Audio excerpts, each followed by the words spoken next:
acontece? Eu tive que preparar uma parte dela um pouquinho corrido, porque o professor Júnior não vai vir hoje. Ele fez uma operação, o professor Júnior teve uma cirurgia dentária e parece que alguma coisa ele não está podendo nem abrir a boca. Vai ficar assim até amanhã.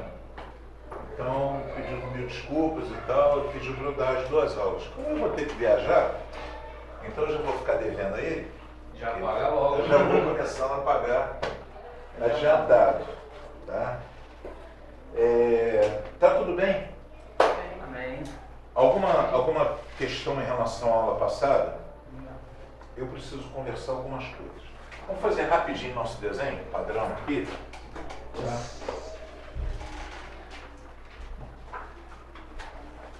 Só que eu vou fazer em 2 pedaços. Vou fazer aqui. Aquele mesmo desenho semana passada? É o mesmo desenho de semana passada. Tá? Então a gente tem aqui o Egito. Você tem.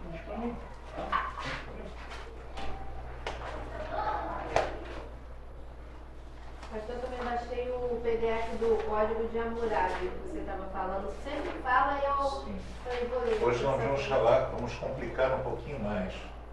Vamos falar do Código de Unamur. Unamur.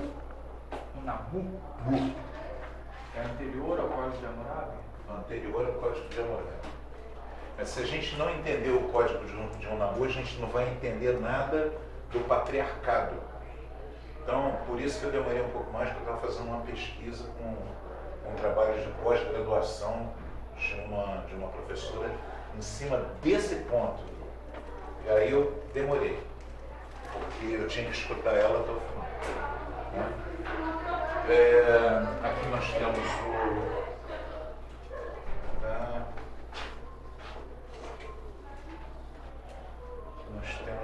o outro lado do Golfo. Tá? Como a gente tinha visto na semana passada, cidade de Ur. Ok? Então, rapidinho aqui, ó, mar Mediterrâneo.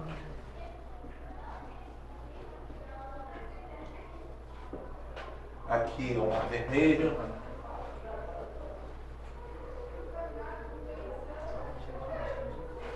Sinai. Rio Nilo.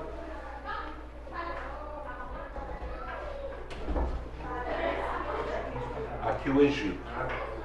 Ok?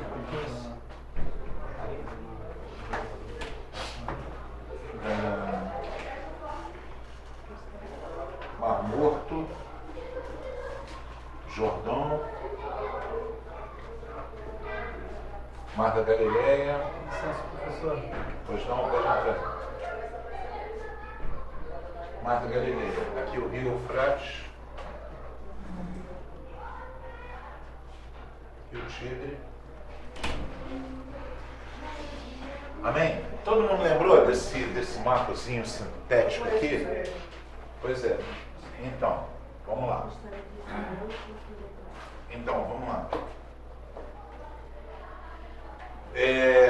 Nossa história começou na semana passada na cidade de Ur dos Caldeus, no ano aproximadamente. E acostume-se, quando a gente tratar de história antiga, com aproximadamente. Então é Ur dos Caldeus, aproximadamente no ano 2400 ou 2450 a.C. Okay? Eu baseei essa data no ataque dos Elamitas. Existem evidências. Muito do que eu vou falar aqui são evidências arqueológicas. Então, quem está me ouvindo? Amém. Essas evidências arqueológicas, elas apontam para algumas coisas, mas muita coisa é duvidosa.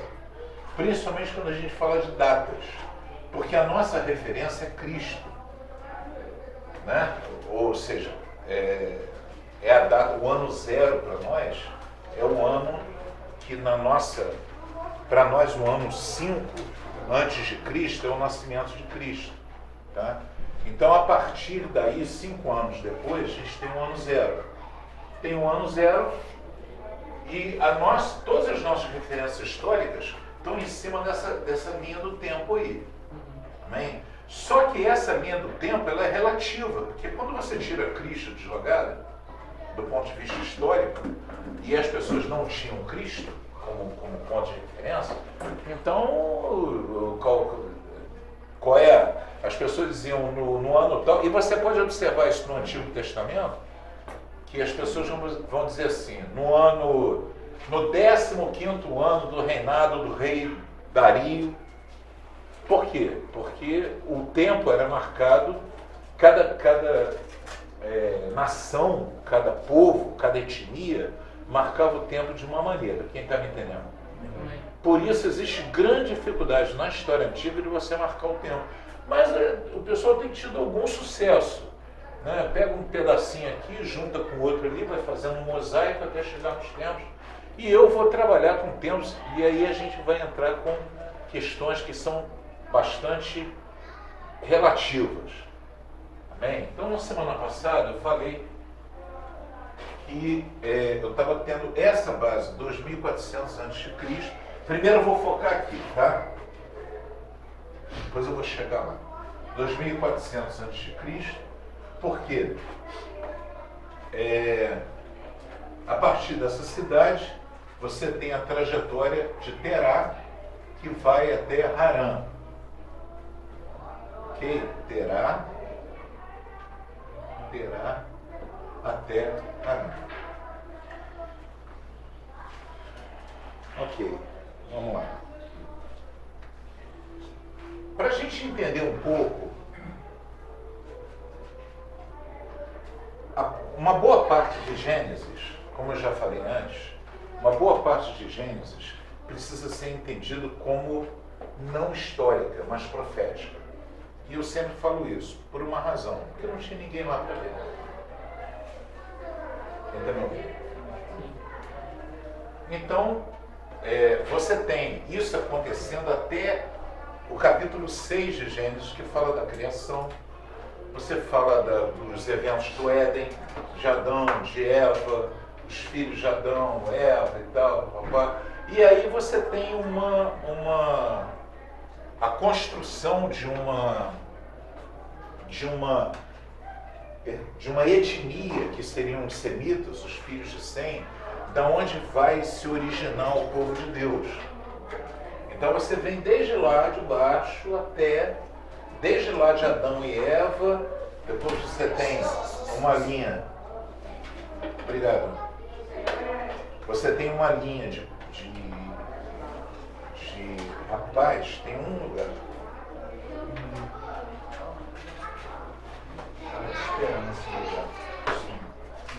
Você tem uma linha que são da descendência de Sete, que seria uma linha santa, e uma linha de pecadores, que seriam da descendência de Caim. Caim e Sete. Tá? Caim matou Abel. Ok? Caim matou Abel, foi para a cidade e fundou uma cidade. É uma coisa difícil, mas ele conseguiu. Amém? Porque só tinha ele. Mas isso aí tem muitas linhas, eu não vou entrar nessa questão, porque vocês já tiveram aula sobre isso. E a minha visão sobre isso é que essa história é mítica, é um mito. Ok? É um mito dado por Deus, é a palavra de Deus, mas é um mito para a gente poder entender como é que surgiu e como é que é o pecado, como é que funciona essa coisa do pecado, de Satanás, e estar no Éden, sair do Éden. Então, no meu entendimento, como professor, é uma história mitológica, as questões que envolvem Gênesis até o capítulo 6. Aí a gente tem o dilúvio. O dilúvio, quem está me ouvindo? É histórico. Não os dados do dilúvio, não como ele aconteceu, mas o dilúvio em si, a existência de um dilúvio, ela é histórica. Porque ela não é narrada apenas na cultura judaico-cristã. Ela é narrada entre os chineses, é narrada entre escritos acádios. Então, existe a base de várias culturas, narrativas antigas que tratam desse dilúvio. Embora a gente não saiba exatamente como ele foi. Da forma com que está descrito na Bíblia, ele parece total. Parece que todo mundo ficou debaixo d'água. Quem está me ouvindo? Amém. Mas a gente não sabe exatamente se foi assim. Muitos historiadores, pessoas que estudam a palavra, entendem que o dilúvio pode ter sido parcial. Historiadores e arqueólogos também. Por quê? Há evidências arqueológicas de um dilúvio narrado por várias culturas de formas diferentes. Quem está me ouvindo? Nós nos atemos à narrativa bíblica porque, beleza, a gente segue a narrativa bíblica, mas não necessariamente. Mas Tá? o Éden também, não é? O Éden também. O Éden também tem. Também. Tem uma narrativa. Várias culturas. Em outras culturas você tem. Eu acho um pouco perigoso, porque não é exatamente a mesma história. Então a gente não pode dizer assim, é a mesma história. Não, não é a mesma história. Por exemplo, na narrativa dos Sumérios, Adão, antes de Eva, teve outra mulher. Eva seria a segunda mulher de Adão. E a primeira era o horror. Era o próprio diabo. Entendeu? A primeira mulher. A segunda, narrativa dos Zacarias. Lilith, né? Isso. Como é que é o nome dela? Lilith. Isso, Lilith.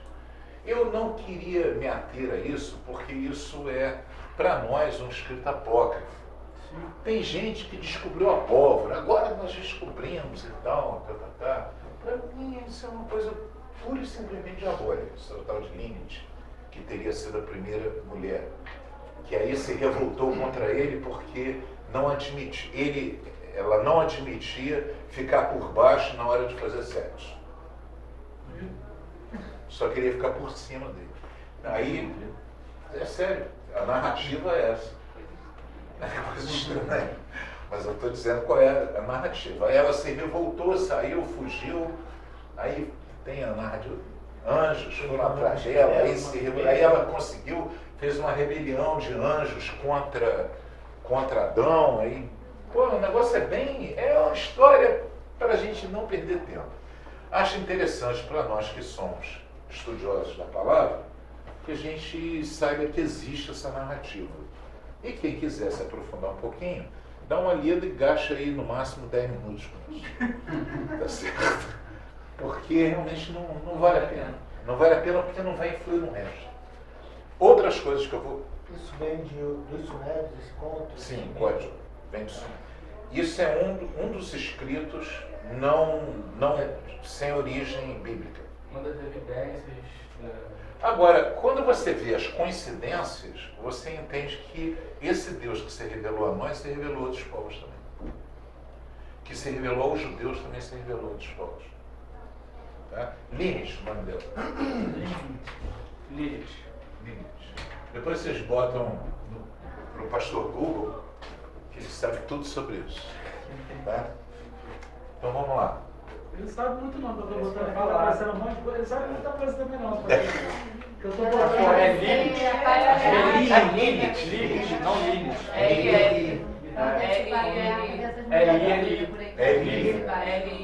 Lilith. Então, Não, Lilith. Sem N. N com L. Lilith.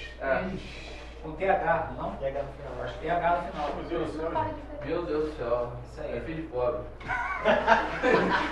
Só faltou um Y. Vamos lá, galera. Vamos voltar para o ponto. Vamos voltar para o ponto. O que acontece? Quando você analisa o pessoal quando você analisa a maneira com que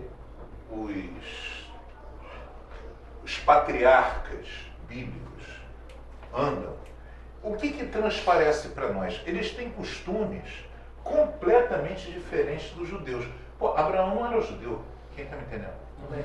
Ele não era judeu, não era israelita, não havia escrito, não havia lei de Deus, não havia nada. Eles eram de um outro povo.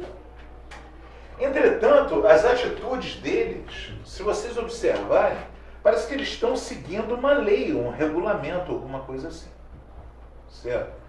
Então, aonde nós vamos encontrar alguma base para entender esses caras aí. Tá? Você tem o código de UNAMUR. Código. Vou abrir aqui um espaço aqui para a gente falar. Código de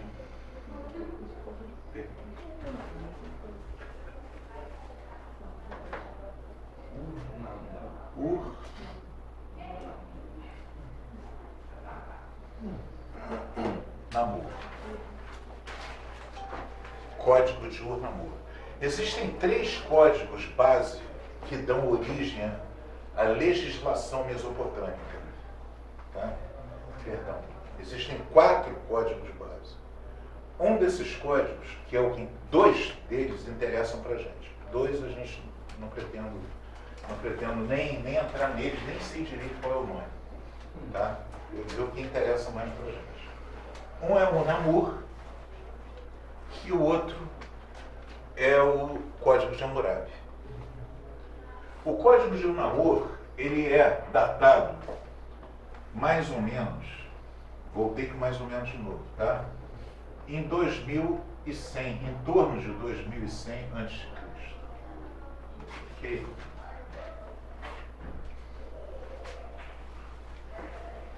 O Código de Hammurabi está em torno de 1800.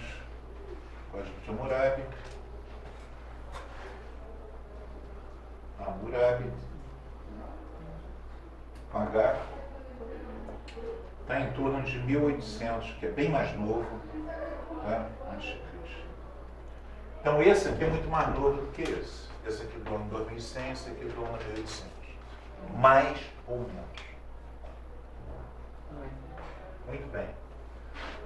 Quando você observa os patriarcas e vê todo esse itinerário, você vai ver que a impressão que nos passa é que o código de UNAMUR teria vindo depois que Abraão começou a caminhada dele. Mas eu preciso colocar uma coisa para vocês. Aí é um conceito meu em relação à formação da história.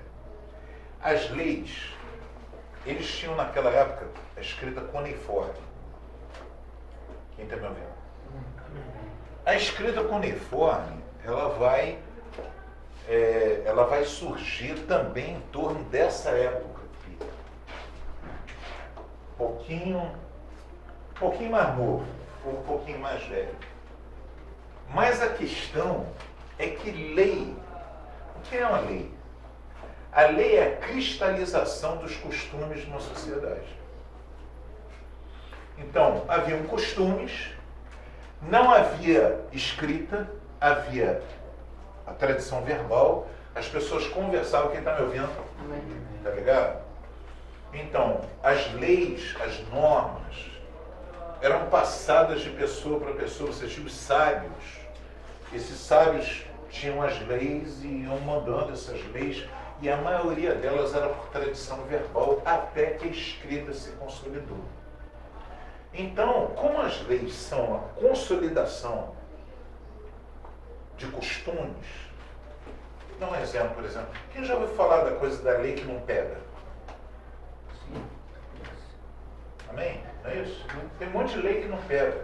Tem lei que fica desatualizada. Tem lei que foi criada, por exemplo, para trole, para trem, sobre pagamento de trem. Se você não pagar, você vai ter que, não sei o que, desembarcar na outra estação. Então, tem um monte de lei.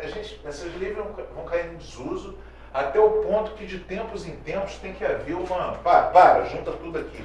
Joga isso tudo fora, que isso não funciona, fazem outra. Reformas. Queca, tem que arrumar mais uma cadeirinha. Tá? Pode pegar daí mesmo, rouba do Álvaro. Quem está me ouvindo? Por outro lado, você tem costumes que vão se consolidando a tal ponto que se tornam leis, às vezes leis informais. E depois elas viram lei. Quem está me ouvindo? Esse processo, a gente tem aqui, né, o ilustre jurista, eu, o Marcos, Tem mais algum estudante de direito aqui? Não, né? Acho que Ainda não. não. Oh, obrigado. Todo mundo honesto. Então, Todo mundo normal. estou no normal, né? Então, o que acontece? Você tem esse processo da formação, a gente vê isso em sociologia. A interação das pessoas, a interação vai criando costumes e vai cristalizando alguns limites, algumas coisas, algumas obrigações e tal. Então, por isso que você não... Quando você fala do primeiro escrito achado e tal, foi achado antes por exemplo, do tempo de Gênesis, de Abraão, não significa que essas leis já não estivessem em vigor. Namur é o nome de um príncipe. Quem já viu aqui Príncipe Submarino? Você está no grupo de risco. Esse namoro é a cópia do Aquaman, fala logo. É isso aí. É isso aí. Namur, ele era o filho de quem mesmo? De Netuno. Cópia do Aquaman. Filho de Netuno. Nada a ver. É uma briga da DC e da Marvel, fala logo.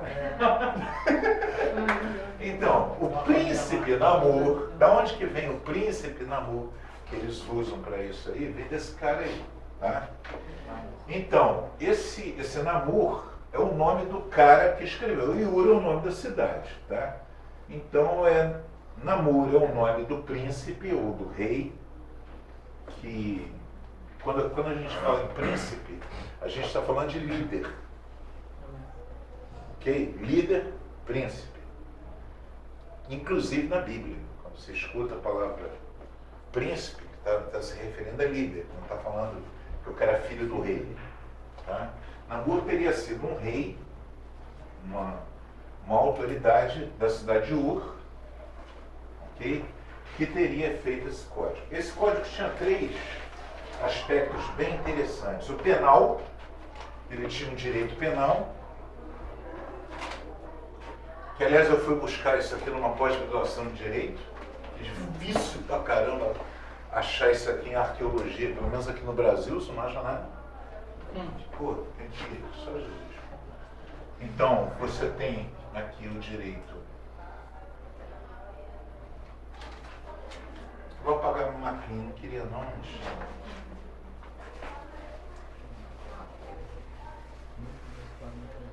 Tão legal o mapa.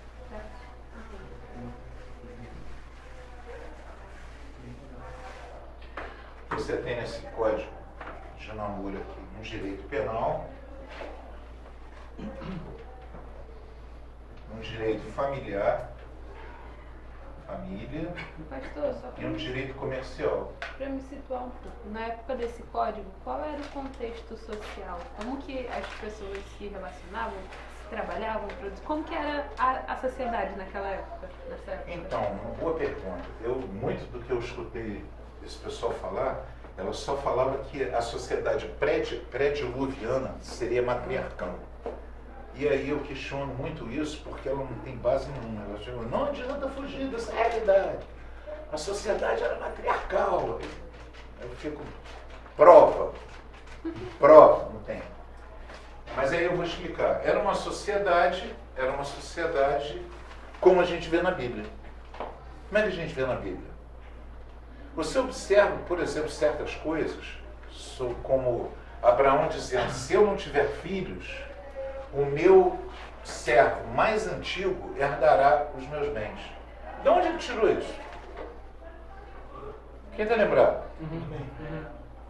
Você falando do servo. Ixi, você foi falar. Damasceno. Meu servo Damasceno. Não é isso? É isso? Tem que procurar, Está lá né? em Gênesis. Aí tem que... De nome assim, a mulher, o irmãozinho que tá sempre comigo. E gerar, né? Eu acho que é o servo Damasceno mesmo. Damasceno pelo fato de ele ter nascido em Damasco, provavelmente. Era uma cidade que já Pensei que ele era existia. parente de Fábio. Esse aí, esse Damasceno, a minha cabeça foi É isso que eu ia fazer, né? servo de Abraão, bota aí, no Google, no tio postou o Google. Apareceu? Beleza. Eliezer. Estou com o Fábio Damasceno na cabeça. Eliezer, tá? Por exemplo, de onde ele tirou isso? Ele tirou de um código que havia. Então, essa sociedade, ela estava organizada em cima de leis. Havia exército naquela ocasião, exército regular. Já estava o primeiro exército regular que se tem notícia. Havia a cidade de Ur, era uma cidade murada. Eu vou dar um exemplo aqui do Código Penal. O Código Penal, como é que funcionava? Ou matava a pessoa, que era raro, não matava. Não matar. Não, a ideia não era matar, era restituir. A ideia do direito penal era restituir. Roubou, tem que restituir. Tira dele, tira o que é dele e entrega para o cara de que ele roubou. Precisa matar o cara. Quando ele chegava à conclusão de que o cara não tinha jeito mesmo, Olho por olho. Vendia como por escravo. dente. não, ainda não. Vendia como Ainda escravo. não. Não, eles faziam uma coisa. Eles pegavam, davam um cantil d'água, um pedaço de pão e mandavam para o deserto. Onde a gente viu isso? Abraão ia fazer isso. Abraão. Abraão com Isso está no Código de Ur-Namur. Entendeu? Eles não condenavam a pessoa à morte, largavam o cara no deserto com um cantil de água. Ah, não. Só. E é a mesma coisa. Pra que vai matar? Deixa a pessoa Deixa a pessoa morrer sozinha. Deixa que o deserto mata. Quem entendeu? Interessante, né? Hã? Ismael quase que morre, né? Pois é, quase que os muçulmanos paravam ali mesmo. Paravam ali. Mas então, por exemplo, essa questão do Código Ur, eu achei muito interessante esse lance. O que a gente tem também do Código de Ur-Namur são fragmentos arqueológicos. Então você não tem todo o Código de Ur-Namur. Ok? A gente tem fragmentos. Dois fragmentos que nós temos em mãos ainda para estudo, nós temos essas questões aqui. Algumas coisas interessantes, por exemplo, isso aí porque não tinha prisão. Por que não tinha prisão? Você me perguntou como era a vida. Era uma cidade. Já não cabia ninguém na cidade. Quem está me ouvindo? A cidade era toda apertadinha, né? Todo mundo enfiado ali dentro. Vai botar um cara na prisão e vai ficar alimentando o cara por anos? Então não tinha condenação à prisão. Não prendia o cara, botava o cara, levava o cara lá pro meio do deserto e largava ele lá com um pote d'água. Era condenação, era o Código Penal, nesse Código de Ur-Namur. Por isso a gente entende as atitudes de Abraão. Que ele está ligado com essa legislação. Quem entendeu? Você vai dizer, pô, esse negócio não está na Bíblia, em lugar nenhum, de onde que ele tirou isso? Ele tirou daí. Ok? Outras coisas interessantes também,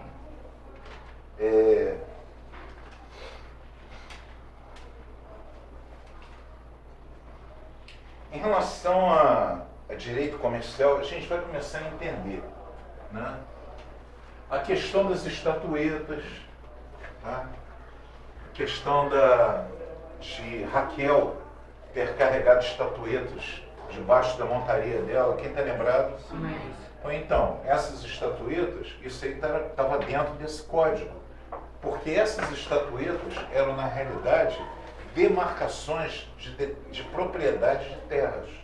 Então ali haviam anotações nas estatuetas e ela disse o quê? Bom, pô, estou indo embora, Jacó está me levando embora, né? Eu tenho que ir, mas eu vou levar as estatuetas porque os meus irmãos vão ficar aqui e vão ficar com tudo que é meu. Então eu vou levar minha parte na herança, ou vou levar a herança toda, não sei como é que foi a cabeça dela. Ela pegou a herança, que eram as estatuetas, que era uma espécie de escritura ao portador. Tipo uns contratozinhos, né? É uma escritura. Aquilo dali, Dinheiro. tal terra era... Dinheiro em papel é uma escritura ao portador. Você com aquilo troca, é um título ao portador. Ou seja, quem tinha na mão era dono. Certo? Então ela teve essa ideia. O que aconteceu? Labão foi atrás com uma tropa, cercou ele e disse, cadê as estatuetas? Não é possível. O problema dele não eram as estatuetas. Quem está me entendendo? Sim, sim. Era o significado, a propriedade de terras e outras propriedades que estavam ali. Então, é muito importante, bem interessante a gente entender que os costumes dos patriarcas, e a gente vai começar a entender por que isso vai influenciar os judeus lá na ponta. Eles eram influenciados por esses costumes. Eles eram dirigidos à questão do nascimento, à questão de família. Tá? A questão de família tem dois aspectos que eu acho assim, muito interessante falar. Primeiro, a questão de que se a mulher não está dando filhos, se a mulher não está dando filhos ao homem, então a mulher, com o consentimento da mulher, uma das escravas da mulher, então, é dada para o homem transar com ela e gerar nela um filho que será filho da ama, da patroa. Vai ser filho da patroa. Do tipo assim, a serva está emprestando o útero para gerar o filho e o filho nasce, mas é filho da patroa. A ideia é essa. Então, de onde ele tirou? Isso era feito de forma consentida. Você vê Abraão, Isaac e Jacó. Então, nós estamos falando de um período de 120 anos aqui, onde esses costumes, nós estamos falando de costumes reais, 120. Bem mais de 120. 75. Nós estamos falando de um período aí de 300 anos, mais ou menos. Ok? Fora o anterior a eles. Hã? Fora o anterior, já, né? O costume já. Não, é um costume. Por isso que eu estou colocando, são tradições. Quando a gente fala hoje de Oriente Médio, essa cultura ainda está lá. Essas coisas ainda estão lá. Eu vi quem quiser ouvir, doutora Maria Helena de Carvalho, deve ser parente de vocês. Ela colocou uma outra questão, ela ficou falando o tempo todo dessa questão. Ela disse, é óbvio que a sociedade pré-diluviana era matriarcal. Primeiro, eu não acredito que uma sociedade pré-diluviana, a não ser que tenha morrido afogada. Assim, a Bíblia não fala muito de nenhuma sociedade pré-diluviana, e o que você tem de sociedade pré-diluviana tem mais em relação ao Egito e muito menos em relação às sociedades mesopotâmicas. Mas ela disse que a sociedade era matriarcal. E por causa disso, no Código de Ur-Namur, aparece pela primeira vez de forma escrita que a sociedade seria patriarcal. Eu não vi nada dizendo antes que era matriarcal. Ela dizia o seguinte, o homem ficava em casa tomando conta das crianças e a mulher ia para a guerra. Ela disse isso. Eu tenho vontade, se eu estou na sala de aula, eu ia dizer assim, madame, pega um escudo e uma espada desse lado, eu pego daqui, vamos ver qual de nós dois sobrevive. Naturalmente não faz sentido. Não tem sentido. Não tem sentido. Entendeu? Dizer, não, os homens ficavam em casa tomando conta das crianças e cuidando das coisas. Não, cuidando. E as mulheres iam à guerra e tal. Sei de onde ela tirou isso tudo. E ela disse uma outra coisa também. Então, no Código de Ur-Namur, pela primeira vez você vai encontrar... Hã? Mulher Maravilha também. Eu observei uma coisa, alguém aqui do grupo do Léo? Alguém é do grupo do Léo? Não, ninguém é do grupo do Léo. O Léo fez um estudo, foi cola, tá? Ele colou antes da pregação de ontem. Tá? Ontem, pastor, desculpe. Trouxe uma palavra aqui muito sobre essa questão da perda da masculinidade e a sociedade sendo destruída por isso. Tá? E o Léo trouxe a mesma palavra no grupo família dele. E ele falou de uma coisa bastante interessante que eu queria partilhar com vocês. Se vocês observarem nos filmes e desenhos produzidos nos últimos 10, 15 anos e tal, você vai ver que só as mulheres são as que prevalecem, são elas que vencem, são elas que dirigem, elas têm grandes ideias. Os homens normalmente aparecem como bobos que ficam andando ali atrás dela, ou então um super-herói atrapalhado que não consegue acertar nada na vida e tal, não sei o quê, mas ela está ali, ela que dá a direção. Isso, se a gente visse um caso, ou outro caso, mas não é consequência. É uma forçação de barra para a criação de uma mentalidade. Então eu estou colocando isso porque no mundo acadêmico vocês vão encontrar coisas como eu escutei dessa mulher. Ela forçando uma barra, dizendo que está provado que a sociedade antediluviana era matriarcal. Aí eu fiquei, pô, que legal, né? E que houve uma forçação de barra no código de Unamur, entendeu? Ou seja, que essa lei não foi uma lei que foi uma consequência da cristalização dos costumes, nada disso. Foi uma lei criada para derrubar o matriarcado da mulher. Da onde ela tirou isso? Eu não sei, ela criou isso. Os homens se revoltaram contra as mulheres. Isso, os homens se revoltaram contra as mulheres e criaram uma lei para subjugar as mulheres lá em 2020. Pô, então, vocês vão escutar isso. Vão escutar. E aí eu acho legal, se você escutar, por favor, me ajude. Pergunte à pessoa. Prova. Da onde isso? Da onde isso? Quais são as evidências arqueológicas que você apresenta, entendeu? Baseado em quê? Baseado, da onde você tirou essa história. Então, entendeu? Não, tudo bem, eu acho que eu até gostaria que de enriqueceria meu conhecimento. Até para a gente estudar depois, né, pastor? Hã? Até para a gente estudar depois. Até para a gente estudar, mas dizer o que houve lá, foi uma intervenção divina. Entendeu? Foi o quê? Foi uma revolta? O que aconteceu que as famílias passaram a ser patriarcais? A ideia que ela transmitiu é que teria sido a coisa, as mulheres começaram a tomar uma certa posição e os homens então tomaram a decisão de criar uma lei obrigando as mulheres a se subjugar. Silvia está quase morrendo, ele quer perguntar alguma coisa. Que ela está no meio acadêmico, né? Coisas que eu conheço de sociedade matriarcal, não sei o lugar exato, estou até olhando ali pensando, mas em algumas sociedades africanas, Existe. não que a mulher vá para a guerra, Não, mas a mulher como não. centro, como geradora da família, Sim. da sociedade. Sim, são. Quem faz esse papel de guerra Então, é olha o só, homem. A são mulher poucas. gere a casa, Isso. gere de gerir. São poucas sociedades assim, muito poucas. Tem na Indonésia, tem no sul da Ásia, entendeu? Naquela região ali do Vietnã, tem ilhas ali e tal. Você tem sociedades com uma cultura de governo matriarcal. O que eu não acho de tudo ruim. Entendeu? Não acho. Assim, isso aí contraria Deus. Não, eu acho que... Inclusive, o termo usado é a mulher como geradora, que é o que a gente usa Sim, também. eu Não também a acho mulher que que não. manda, mas são homem e mulheres constroem junto a sociedade. Que é a proposta isso de não- submissão também, né? A Que são ideia os da dois igreja, juntos. a ideia da igreja, a gente coloca em prática essa visão. Entendeu? Isso foi trazido recente, muito novo isso. Isso foi trazido por Cristo, foi trazido por Jesus. Até Jesus, a mulher era tratada como propriedade, como coisa. Né? Tem um termo.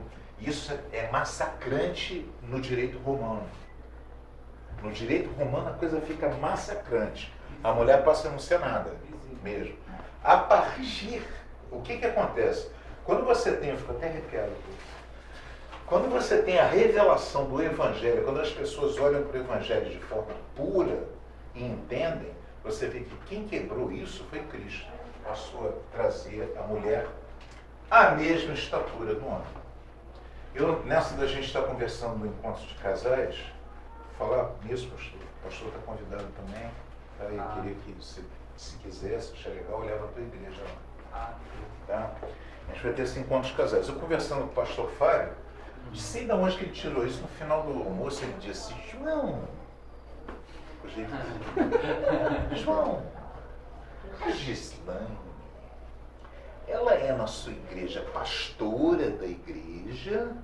Ou ela é assim, uma pessoa que fica lá, é esposa do pastor e tal? Eu digo: não, Fábio, ela manda e desmanda na igreja. ela não é a número 2 da igreja, ela é a número 1 junto comigo. Amém. Amém. Amém. Quem concorda comigo? Amém. Está ao lado. Ela não é número 2, o pastor é o número 1 e a Gislaine é o número 2. Não, ela é a número 1 junto comigo. Número 2 a gente pode dizer o Gustavo, né? O Gustavo com a Aline e tal, a gente pode entender aí o número 2 na hierarquia. Mas a gente, né? quando você chega nesse lugar, não tem mais sentido você ter 1 e 2. Né? Então esse é o sentido, mas quem trouxe isso, quem gerou isso, foi Jesus. Eu nunca li nada sobre a mulher ir para a guerra sozinha. Eu já li sobre a mulher ir junto com o homem. Ela falou isso. Mas não sozinha. Ela falou essa monstruosidade. Ela falou essa monstruosidade. E foi uma monstruosidade que derrubou tudo que ela falou. Mas aqui no Brasil tem história. Sim, as Amazonas. De que, os quilombolas, as mulheres iam pregar junto. Juntos. Não, até hoje, o exército britânico. Sim, mas isso israelenses também. mulheres Israelenses. são juntas, não separadas e os homens ficam em Mas casa. isso não é uma sociedade matriarcal. Não, eu tô falando o seguinte, que eu já li que mulheres irem juntas, mas não separadas à frente sozinhas. Sim. Mas a sociedade patriarcal, do ponto de vista se você colocar de uma forma geral na sociedade do Oriente, tira o cristianismo disso, a gente poderia dizer que era uma imposição da sociedade. Na sociedade do Oriente, os grupos indígenas e tal, você vai ter a predominância de um comando masculino. Isso não tem. Agora, não nesse sentido de propriedade do homem. Essa questão de propriedade do homem é um ponto bíblico aí do Antigo Testamento, que não tem nada a ver com a proposta de Cristo. É algo do Antigo Testamento que, para nós hoje, que vivemos uma vida cristã, a gente olha para o Antigo Testamento e diz, será que é isso mesmo? Eu acho que não é isso mesmo, não. Porque a própria palavra de Deus, quando você olha para os judeus, por exemplo, a maneira com que os judeus hoje amam as suas esposas e dão a elas um papel de destaque, valorizam as suas esposas, é totalmente diferente, por exemplo, de uma sociedade muçulmana. Na sociedade muçulmana, as mulheres são bem tratadas, mas não são ninguém. Vamos colocar assim. Você não pode dar a elas a oportunidade de comandos, de direção, de liderança, de tomada de decisão numa sociedade muçulmana. Isso não existe. Na Sharia, isso não vai existir. Você vai ter isso dentro de sociedades que têm um fundo filosófico cristão. Não tem essa. Ou então, nas sociedades mais antigas, digamos assim, você vai encontrar predominância masculina. Mas esse é assunto para o professor Júnior de Antropologia, ele resolve isso com vocês. Tá? É ele que tem que dar essa matéria. Tá? Eu não estou dando aula de Antropologia. Eu só estou falando disso porque se a gente não entender que havia uma lei determinando sobre Abraão, Isaac, Jacó e tal, você não consegue entender as atitudes dele, porque as atitudes deles são baseadas na lei. Qual lei?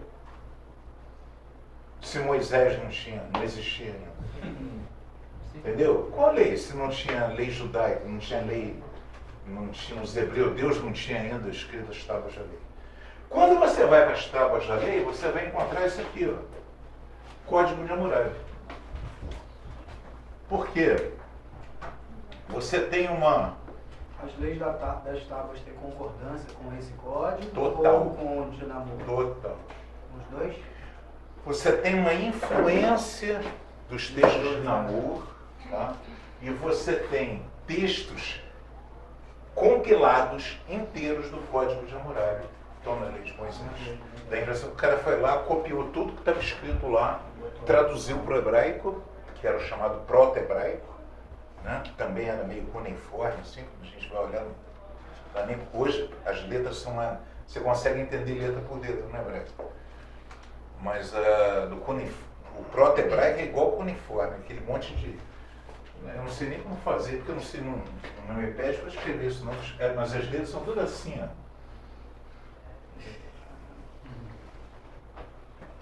Entendeu? E os caras lêem isso aqui. Entendeu? Então. Hã? Parecido com sua letra. Não, respeito. Dá pra entender o Caio vai entender. Maldade. Cara, e Felipe consegue. Ô João, Eu. Nesses códigos, tinha alguma coisa que desse um direcionamento certeza o cara da farmácia sabe religioso isso. para eles? Sobre como se relacionar com algum tipo de Deus, ou com vários Verdade. deuses? Como que era essa relação? Então, não acredito. Aí, agora é suposição. O que nós temos é isso aqui. Penal, família, comercial. A gente não fala, você não tem isso aqui, uma teologia. O que existia nessas cidades, pelo que a gente sabe, é politeísmo. A Mesopotâmia era cheia de deuses. Deuses. Então, você não tem, a priori, por que eu estou falando isso? Duas razões. Primeiro que eu não sei, por que eu não sei? Porque isso aqui são fragmentos. Você consegue juntar pedaços. Quem já viu na arqueologia? O cara vai juntando pedaços permanentes. Então, nessa ocasião, na época que isso aí foi escrito, era escrito de duas maneiras. Tá? Primeira maneira, estou olhando para Deus, estou com pena de Deus. É um sofrimento, cara. Só Jesus, eu te amo. Glória a Deus. É porque eu sei aqui as lutas.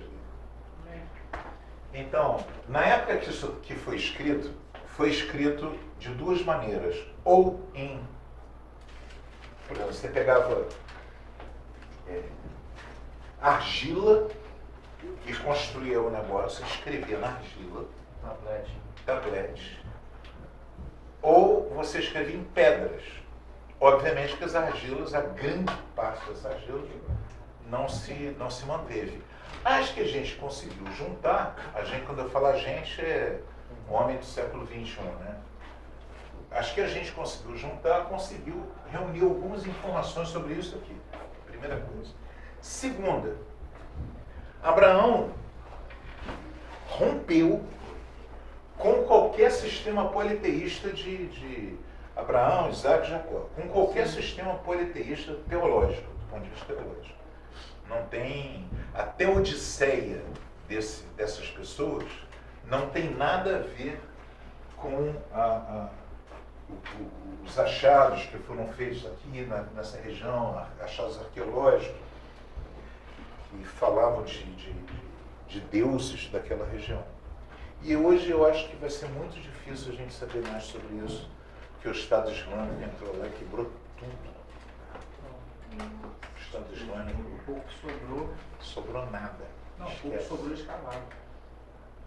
Não, aquilo era conservado como museus ao ar livre, né? Aquelas cidades, aqueles museus, aquelas construções, o Estado Islâmico foi lá e detonou com tudo. Mas se existia, a revelação que Abraão teve de Deus foi muito forte, porque ele rompeu. Só que nessa parte que ele não rompeu.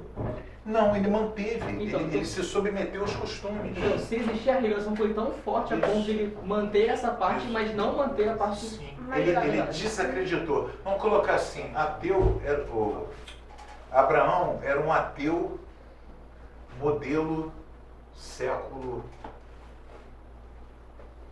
20 antes de Cristo. Ele era um agnóstico, digamos assim, ele tornou-se. Alguma coisa aconteceu que ele rompeu com aquelas estatuetas, com aquele sistema religioso. Com o sistema religioso ele rompeu. Mas ele não rompeu com a moral. Com a moral contida nisso aqui. Tanto é que ele tinha respeito pelos servos, ele tinha, entendeu? Ele sabia o limite da sua autoridade, ele tratava as mulheres dele de acordo com essa autoridade, os filhos. O segundo ponto que eu acho importante para a gente encerrar isso aqui, tá? Que eu acho bem importante. sempre essa questão de Jacó e... Me ajuda o irmão de Jacó, Esaú. Obrigado, Jesus. Então, você tem Esaú e Jacó. Essa questão na Bíblia é bem emblemática, porque eu já vi pregações, que estamos escutando, pregações inteiras dizendo que Jacó era um malandro e que Esaú era um cara direito, um cara bacana e tal. Então Esaú era o cara peludo, lutador, pão de papo, não sei o que, o preferido do pai. E Jacó é o cara que ofereceu para ele um prato de lentilha, fez uma negociata, deu uma volta no cara. O outro inocente, coitado. E o outro inocente caiu e tal. Mas, quando você vai para o código de Unamur, você vai descobrir exatamente que não foi essa a história. A história é que, quando você tem um primogênito, o primogênito, o direito de primogenitura, que está aqui no direito de família, né? O direito da primogenitura dá ao primogênito o dobro da herança de todos os outros irmãos. Então, do tipo assim, eu tenho 10 casas, tá? E tenho, sei lá, 6 filhos. Pô, bora fazer conta. 10 filhos, 10 casas, 10 filhos. Não, 10 casas, 10 filhos não dá. Não dá. Por quê? O primogênito vai ter direito a 2 casas. Tem 11 casas. 2 filhos, 15 casas, que é uma fase. 5 para 1 e 10 para 8. Exatamente. O primogênito vai ficar com 10. O segundo fica com 5. O outro valeu audição. E o outro fica com 5. Entendeu? Não, valeu. Ele está dando um chute. Tá? Então o outro vai ter... Não. Só sabia com maçãs. Então, esse era o direito de primogenitura. E do comando do clã. O comando do clã ficaria com o primogênito e tal. O direito de primogenitura era, a princípio, do primeiro filho. Entretanto, no Código de Unamur, diz que se aquele filho tiver cometido algum ato que o líder do clã considerasse imoral ou escandaloso, ele poderia tirar. E a Bíblia diz que Esaú fez uma coisa terrível. Em vez dele fazer como seus irmãos, como Isaac, pai dele, e com os outros irmãos, de voltar... Agora eu tirei o papel, o mapa. De voltar lá em Harã para arranjar uma esposa, para manter a linhagem. Você vai ver como esse negócio da linhagem é importante na cabeça deles. Ele fez uma coisa terrível, ele se casou com 2 mulheres cananeus. E a Bíblia diz que isso era a amargura de Isaac e Rebeca. Quem está lembrado disso? Era a amargura, ele pegou 2 mulheres cananéias e casou com elas. E aí você vê Isaac do tipo assim, tentando, a impressão que eu tenho, que aí a gente já olha como pai, né? Como mãe, vendo aquele pai já coroa e tal, e não querendo perder a amizade dos filhos, não querendo ver uma briga entre os filhos. Aí tem aquela história toda de passar um pano, de botar uma pé, de comer guisado. Amém? Mas engraçado que depois de comer o guisado, depois de tomar uma volta de Jacó, ele abençoou de novo Jacó. E continua amaldiçoando Jacó. Ou seja, no direito de primogenitura, ele podia, sim, se ele quisesse, dar tudo, a primogenitura para Jacó, e não para ele. E é o que aconteceu. Ele queria dar a bênção e a primogenitura para Jacó.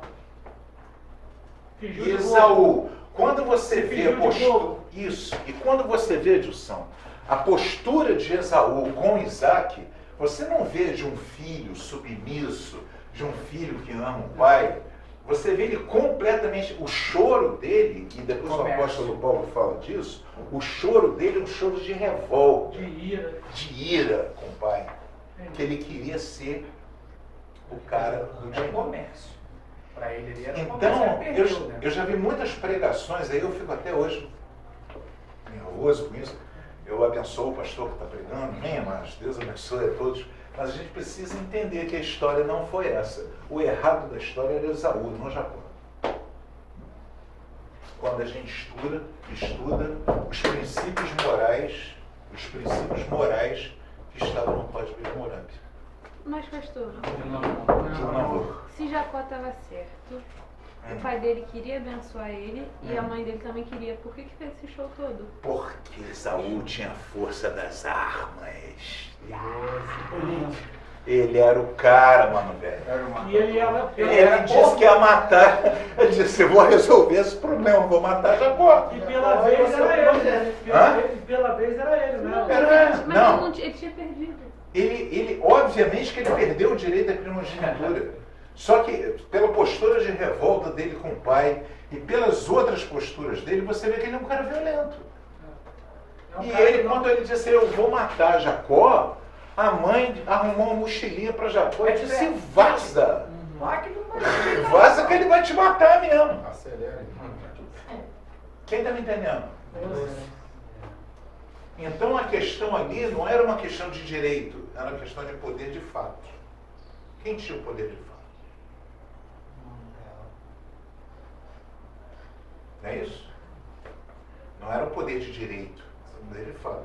De direito, Isaac poderia dar a primogenitura para quem ele quisesse. É isso que está previsto no Código de Namoro.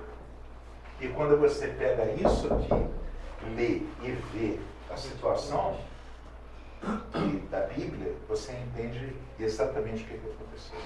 Tem uma faculdade adventista lá nos Estados Unidos que eles pegam esses escritos cuneiformes, fotografam, né? Aí traduzem todos esses tabletes, né? Aí tem o então, eu estou esperando de Hammurabi todo. Quem vai ser desse grupo aqui que vai ser serão os nossos exegetas do Antigo Testamento. Ou o grupo aqui, quem é que vai ser? Vocês vão ter aula aqui de arqueologia bíblica, provavelmente comigo.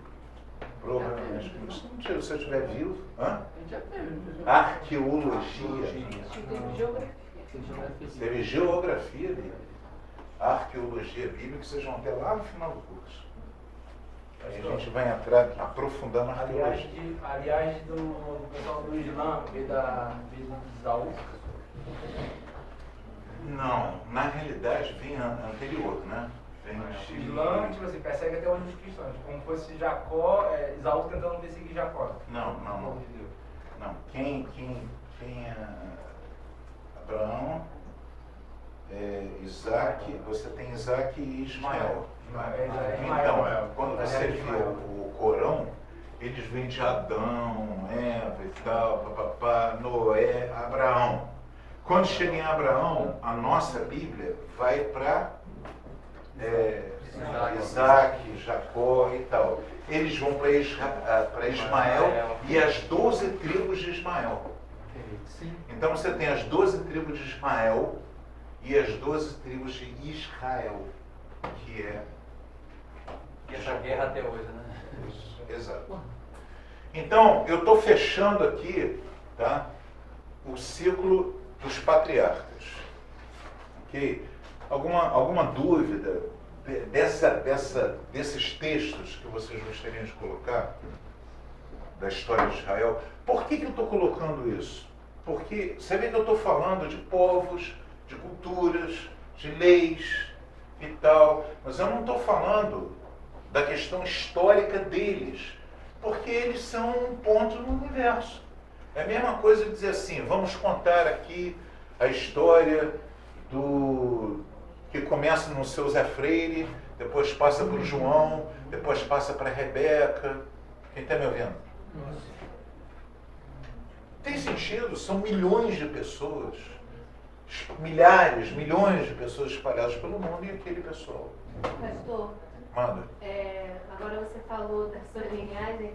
Um exemplo disso daí que aconteceu de Isaac é o seu caso também, né? Você tem os 2 filhos mais velhos, mas como você falou agora, você, a Rebeca. Pois é. O que acontece? Não sei explicar. É uma coisa muito pessoal isso, mas o que acontece? No caso, os meus filhos, eu me senti responsável por construir a relação com eles até eles chegarem aos 18 anos e a vida adulta. Depois ficou difícil, cara. Entendeu? Então eles construíram uma relação deles. Mas o melhor que eu tinha para dar, eu não dei para eles, eu dei para a Rebeca e a Aline. A Aline, minha filha. E eu não tenho como, eu não tenho nem como chegar neles. Os caras odeiam tudo que não apenas o que eu sou, mas também o que eu represento. Entendeu? O pensamento que eu tenho, cristão e tal. Pô, os caras têm. Ojeriza. Mas eles geraram isso dentro deles ou alguém gerou isso neles? Eu conheço isso, essa história começou com Eva lá no Éden. Eu não vi isso, mas não sei se é essa história. Mas Jacó era gêmeo de. Sim, era gêmeo. Era gêmeo. Era gêmeo. Um saiu agarrado no Só que um saiu agarrado no outro, só que um Sim, sim. segurando na perna. Quem dele. nasceu primeiro, no caso, foi essa. foi exatamente. Ok? Perguntas ainda em relação a isso? Ok. Que horas são? 8h18. Intervalo. Daqui a pouco vejo vocês.